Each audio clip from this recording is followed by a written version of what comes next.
Hi friends, എൻ്റെ പേര് ദേവിക. ഞാൻ റീസെൻ്റ്ലി ആണ് DH എക്സാം പാസ്സായത്.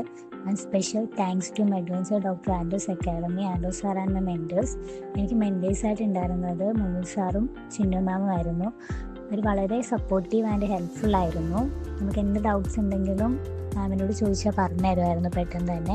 പിന്നെ ഞാൻ പഠിച്ച രീതി എന്ന് വെച്ചാൽ സാറിൻ്റെ ബേസിക് ക്ലാസ്സാണ് ഫുള്ള് ആദ്യം അറ്റൻഡ് ചെയ്തത്. ബേസിക് ക്ലാസ് അറ്റൻഡ് ചെയ്യുന്നതോടൊപ്പം തന്നെ ഇമ്പോർട്ടൻ്റ് ആയിട്ടുള്ള പോയിൻറ്റ്സ് എല്ലാം ഞാൻ നോട്ട് ഔട്ട് ചെയ്യുമായിരുന്നു. അതിൻ്റെ ഒപ്പം തന്നെ അതിൻ്റെ കൂടെയുള്ള മോക്ക് ടെസ്റ്റും ചെയ്യുമായിരുന്നു.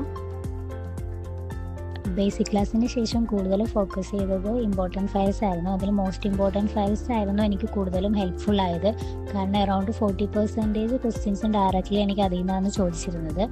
പിന്നെ എക്സാമിനെ കുറിച്ച് പറയുകയാണെങ്കിൽ കൂടുതലും ഫാർമക്കോളജി റിലേറ്റഡ് ക്വസ്റ്റ്യൻസ് ആയിരുന്നു.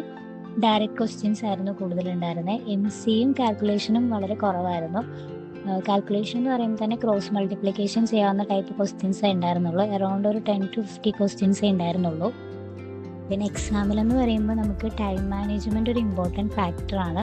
നമ്മൾ mock test DHA mock test കൂടുതലും വർക്കൗട്ട് ചെയ്യുവാണെങ്കിൽ നമുക്ക് അതിനൊപ്പം തന്നെ ടൈം മാനേജ് ചെയ്യാൻ പറ്റും.